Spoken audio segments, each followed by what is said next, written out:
দিদি নম্বর ওয়ানের সঞ্চালিকা বদল নিয়ে সরগরম টেলিপাড়া। দিন কয়েক ধরেই শোনা যাচ্ছিল যে রচনা বন্দ্যোপাধ্যায়ের দুদর্শকের সিংহাসনে নাকি এবার ভাগ বসাতে চলেছেন স্বস্তিকা মুখোপাধ্যায়। যদিও গত 1.5 সপ্তাহ ধরে সেটা জল্পনা স্তরেই ছিল, তবে সম্প্রতি দিদি নম্বর ওয়ানের নতুন প্রোমো সেই জল্পনাতেই শিলমোহর বসিয়েছে। এবার এই ইস্যুতে মুখ খুলে কার্যত বোমা ফাটালেন রচনা। কি জানিয়েছেন রচনা বন্দ্যোপাধ্যায়? শোয়ের মুখ বদল নিয়ে সংবাদ মাধ্যমের কাছে রচনার মন্তব্য, ওদের জন্য এটা বড় চ্যালেঞ্জ। ওদের প্রমাণ করে দেখাতে হবে যে রচনা বন্দ্যোপাধ্যায়ের পরিবর্তেও কেউ হতে পারে, সেটা ওরা করে দেখাক। সেটা দেখার অপেক্ষাতেই রয়েছি। আমি আমার সবটুকু দিয়ে এই অনুষ্ঠান করেছি। আমার অবদান ছিল বলেই দিদি নম্বর ওয়ান শো আজ এই পর্যায়ে এসে পৌঁছেছে।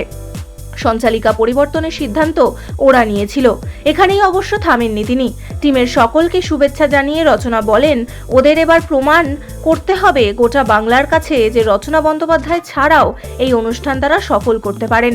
আর নতুন দিদি স্বস্তিকাকে নিয়ে কি মত রচনার?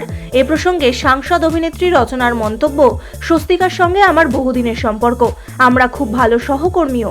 ওর প্রতি অনেক শুভেচ্ছা রইল। আশা করি দর্শক ওকেও খুব ভালোভাবে গ্রহণ করবে।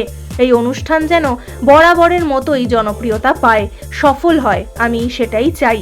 কিন্তু কেন তিনি দিদি নম্বর ওয়ান থেকে সরে দাঁড়ালেন?